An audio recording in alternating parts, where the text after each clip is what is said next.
and welcome everybody to our CPG monthly workshop. And the basic topic I'm going to cover tonight is, can I make it at home alone in a disaster? And as you might expect, that's a fairly detailed answer.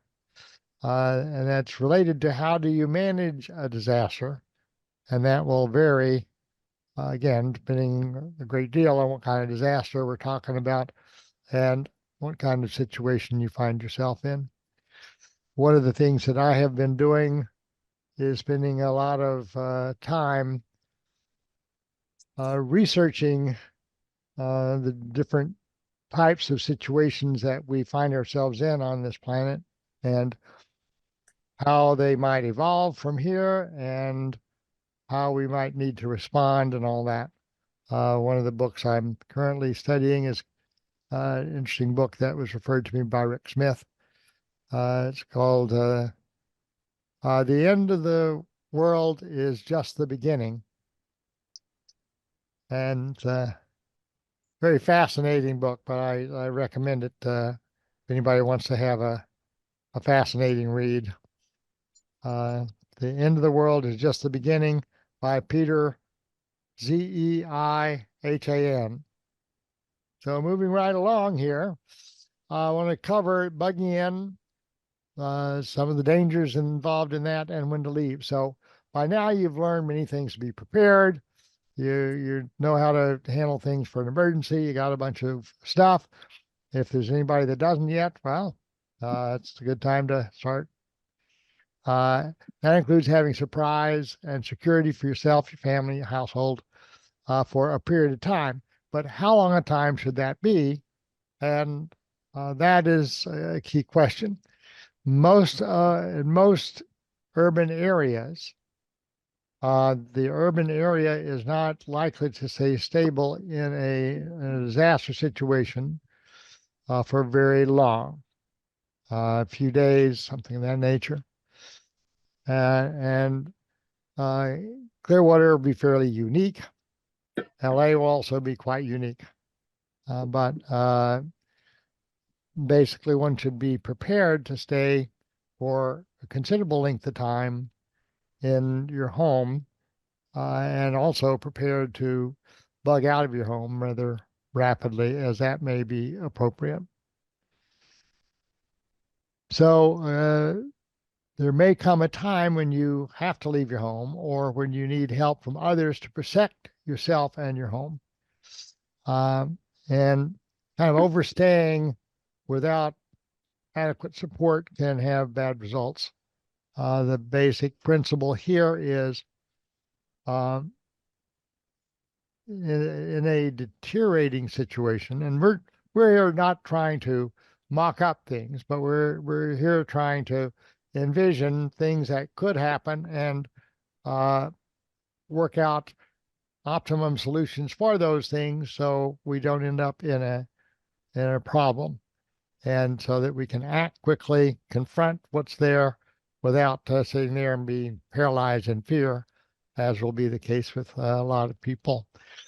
So hanging around would be not a really good idea after a certain point. Again, Clearwater is unique in that regard because we have a lot of stabilizing influence in the city, but it's also part of a several million person urban area, and that has its downsides in a national disaster or even a regional disaster. So survival clubs, one talks about the USA clubs, United Survival Action Clubs, which are referred to as survival clubs. We call our Ability Club after the Ability Congress, where Ron first announced this. And so the idea of banding together, like Jacob is doing there at 500 North, he's got a bunch of neighbors that are kind of banded together in a disaster situation. They'll be helping each other. Rick has some neighbors in his area and various things. I was just out this morning taking a walk. Saw a neighbor 2 doors down that is a Tampa police officer. So I kind of waved and got acquainted a little bit and mentioned the idea of a neighborhood watch. And he says, "Oh yeah, there's several guys around here would be real interested in that. I'm up for that." And so anyway, we're putting together a little network of people here in the neighborhood. The key point is that for some simple and short emergencies, we'll all stay home as long as that makes sense. However, uh, there's ways that we can potentially extend that time by being really well prepared, having neighbors that are uh, also well prepared and willing to help us, and by having uh, a very good understanding of what's going on at any given time. But you want to know what are the signs that you should no longer stay in your home alone. One of the downsides of being home alone is, um, in our case, Marcy and I, uh, Roberta, it's the three of us. We got the front door and the back door, and we've got food that needs cooked and laundry that needs done, and people that we want to contact on ham radio. We got this, we got that, and so just a couple, 3 people. You're going to run out of people really fast before you run out of cycles that need to be handled in a disaster circumstance. So you want to be able to spot what those signs are that it's time to bug out. I cannot necessarily announce to you that, hey, I think that you need to be alert or that you need to bug out. Number one, in a disaster situation, the comm lines may get cut. Number two, I may be driving someplace or maybe get stuck someplace uh, and not really be able to send out a message. And number three is before I say things that could potentially alarm people or upset people and or convince some locals that I'm now speaking uh, for another organization other than just our group, like our church or something. Well, I have to run those kinds of announcements by additional people, and then those sometimes get delayed. And as a result of that, I'm going to go over the kind of things that I look at and ask you to take responsibility in your own sphere for being able to spot and respond to the things that happen. And the basic principle here is a group that's prepared in advance to help each other is the essence of a survival club. And so whether it's just you and a few neighbors, or it's the whole Fairwinds Forest group, or wherever it is, that is an important thing. And when you need to determine when it's better to leave, and also, of course, where you'll go. Or if you don't have another place to go, when you should call in friends and family to join you at your location. And if you don't have anybody lined up to do that, well, I'd recommend that you line some people up.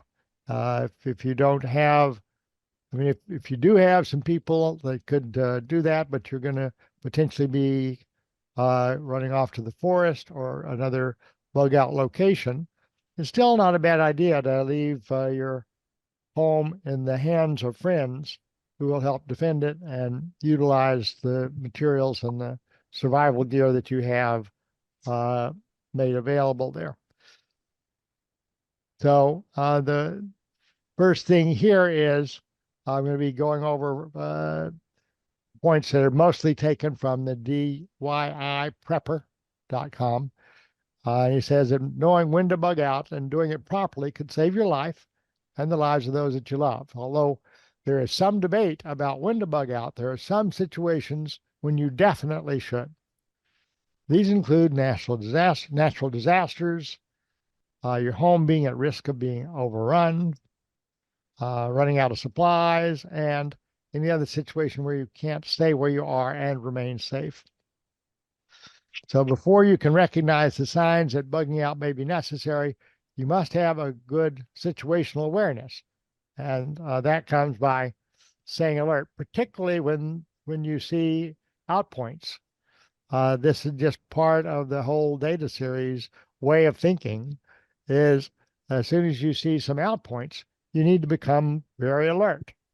For instance, there was an outpoint recently of, for the first time in modern history, Iran attacked Israel directly with 320 rockets and missiles and drones and so forth. Well, knowing the Middle East and knowing the Israelis, what's going to happen next? Anybody got a clue what might happen after that? There's going to be a response. And after that response, any idea what might happen next? It could get real ugly real fast. And if you've got maybe, what is it, a fifth quarter of the world's population in agreement that Armageddon is going to occur, that's the end of the world is going to occur in that area. So it's a big postulate and a lot of charged people and a lot of hate in that area. So uh, as soon as stuff starts happening that indicates that things could go sideways real fast, that's the time when you must have a high level of situational awareness. I say up till 1, 2 o'clock in the morning, watching YouTube videos and news reports and this and that, and trying to dig down through all the bullshit and come up with some kind of an idea of what's actually going on. And so I think that may be necessary for you to do too, because you'll need to make some informed decisions while others are still trying to figure out what's going on. And this will allow you to get ahead of the curve, making the whole ordeal much easier and be able to avoid massive traffic jams and some potentially dangerous situations. Interesting case in point, is, there's a guy named Zelko who lived in the former Yugoslavia. His city was surrounded by armies, and it was becoming more challenging. And he had a bunch of talking heads on the television saying, "Oh, everything's okay, everything's okay, everything's going to be okay," and didn't find out till later that those talking heads were 600 miles away because they realized that things were not going to be okay, and they got the hell out of town. Then the armies turned around and started shelling the city. Started sending in artillery for an hour a day. They're being shot at. And still he didn't leave. He tried to do this and that. And then one of his friends tried to leave and got stopped at the border. Another friend tried to leave town and was shot because he didn't want to stop at the border. And after that, he had another year stuck in a city where they were shelling it. Went from an hour a day to 24 hours a day, and it was they had no water, no food, no sanitary stuff, no trash, no nothing. It was just a very amazing story. Zelco, I think is how he spells his name. It's quite an interesting story. He's written a book on his experience, but it's a very awful example of if you wait a little too long to get out of Dodge, you're going to have some potential problems that could kill you. So if you need to bug out, the time's going to be important. You want to recognize early stages so that you can leave before everybody else. Because if you live in a large city, and although Clearwater is only 111,000 people, our metropolitan area, the Tampa Bay area, is what, 2.6 million, something like that. it's a solid city for another 30 miles or something in pretty much any direction, 40, 50. So LA is worse than that by a long shot. So you're going to have to beat people to the punch. And that may mean that you take a little extra drive here and there and then come back home after things turn out to be all right. But sometimes the traffic is uh, horrible. In LA, traffic's always horrible. And you don't want to wait till emergency to find out what it could be like. So I'm going to give you a number of events that these don't necessarily warrant heading for the hills as they occur individually, but when you see a bunch of them occurring, yeah, time to move on. So here's some warning signs that I recommend you heed. One of them is panic buying at stores. You see big lines at Costco or Home Depot or something like that.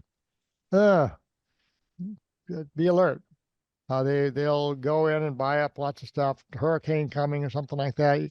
I once thought, hey, I'm about 10 days in advance of this hurricane that's coming in. I should be in good shape. I'll go down and buy a generator. I couldn't find a frickin' generator in all of Tampa Bay. I called and called and called. Finally, with Rick's help, I went down and put cash, $1,000 cash on their barrelhead, with the promise that I'd have a generator uh, the day, the morning before the hurricane hit. And I did. I picked it up and I still got the generator, but that's what it took. Lines at gas stations. Well, as soon as it's one of the things I was trying to announce to the team was as soon as I see the situation with Israel and I go, wait a minute, this could go crazy really fast because guess what Israel is right in the middle of? It's right in the middle of the Middle East. That's where all uh, a large portion of the oil on the planet is coming from. And so you make sure all your cars are topped off. May not be available later. Lines at banks and ATMs. Okay, see a big line like that? Well, maybe that you've got some problems with the economy that people are expecting. Uh, Maybe it's a bank holiday. Maybe the bank is now limiting how much cash you can take out. Lots of different things. Another warning sign would be no cell service. Maybe several reasons, a lot of which may just be non issues. Some equipment failed or something. But in an emergency, people are going to overload those cell towers, like a 911. When that occurred, you couldn't get through, and so you have widespread disruption. So we recommend you get a ham radio, you get a license. Not that hard. When you've got failure of electrical or water utilities, realize in Clearwater and most areas of where it's pretty flat, that the reason that we continue to have water and sewage moving along in our flat city is that they have electric pumping stations. And after a couple, 3 days of no electricity, those pumping stations are going to stop. And so the water may stop and actually as soon as half an hour or an hour from the time that the electricity stops. You may cease getting water and your toilets may start backing up after a couple, 3 days. So when you see those things happening, or the utilities are no longer working, it's not a simple thing. It doesn't mean that, oh, it'll all be fine. Maybe, but it also has a potential of not so good stuff. If you got the potential emergency on the news, check your news, your different forums, whatever you believe in, and keep your antenna up. Local television and radio stations start broadcasting. Uh, if your local station stops broadcasting, well, I'd be concerned. If it was a few of them, really take notice. If they were, however, none of them working, my goodness, I think it's about time to get out of Dodge. You probably may be experiencing an EMP or maybe some other factor going on. More warning signs. If you've got a little transistor radio, which you should all have, it should have a NOAA weather radio on it to give you the weather reports and what's happening with the tides and so forth. Uh, if that stops, we're in trouble. That's pretty firmly in place. Stores and banks, when they start shutting down, that that's not a good sign at all. And if people can't get to their money, and they don't have much food in the house, and you may be only a day or two or three away from a particularly gnarly scene. If stores stop receiving shipments of supplies, and you may be able to pick this up on announcements of things, well, guess what? Uh, most stores, including grocery stores, carry 3 days or less of their inventory. So if the stop shipment occurs within 3 days, and probably a lot less because of the panic buying involved, they're going to be out. And when they run out, then it becomes a free for all. So garbage and mail services, if you start those things, it's a pretty heavy thing. And pretty soon with the garbage stuff, you'll have pests, and you'll have following that a little later with disease, which is not all that wonderful. Another warning sign that maybe mean that you need to act soon is people buying up a lot of 2x4s, nails, and screws. Well, it's not going to happen here anytime a hurricane's coming. But if they start doing that otherwise, hey, my goodness, uh, get yourself prepared.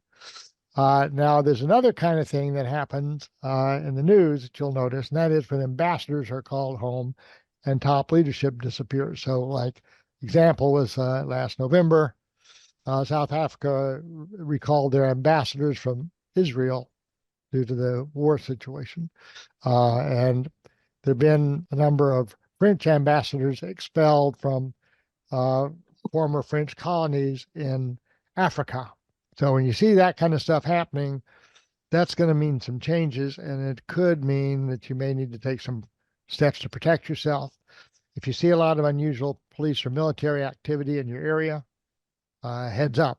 During the last presidential election, there were very large numbers of Air Force planes, military planes that were flying at times when they're normally in a very small number. So it's a very odd scene.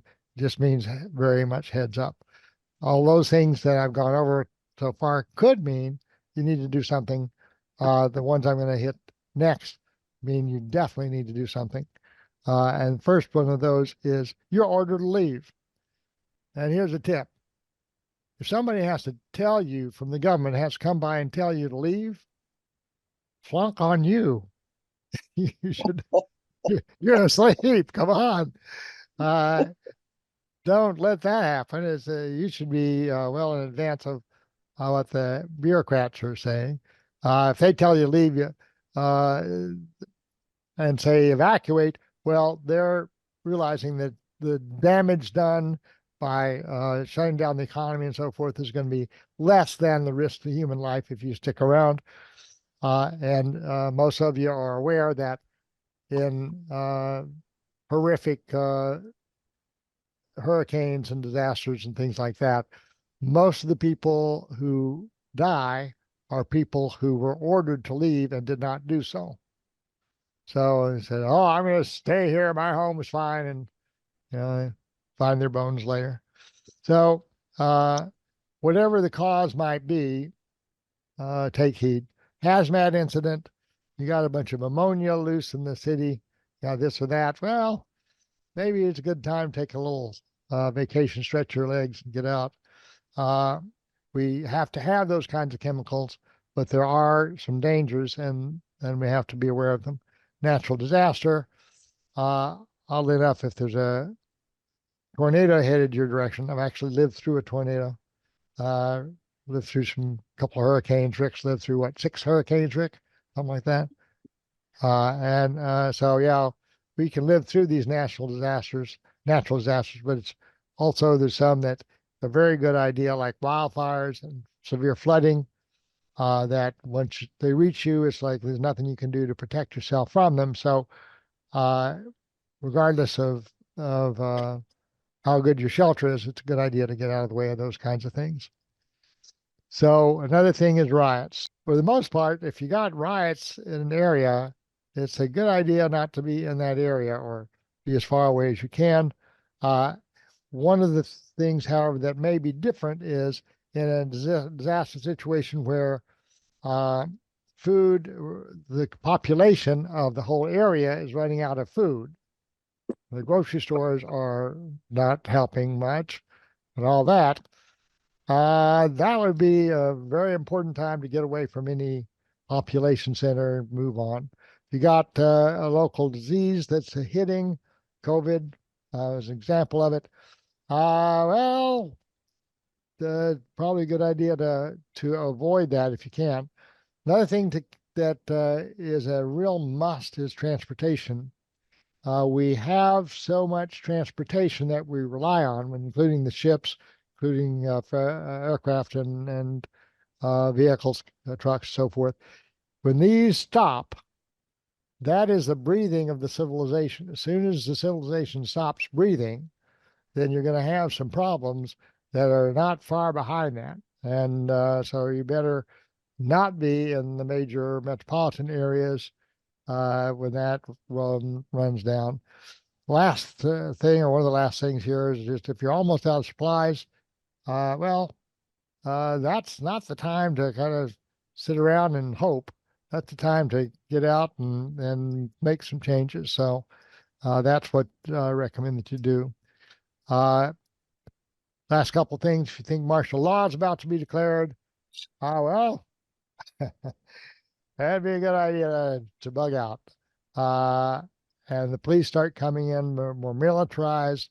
You're about to lose a lot of freedoms, including freedom of motion. So I would take that as a sign to move.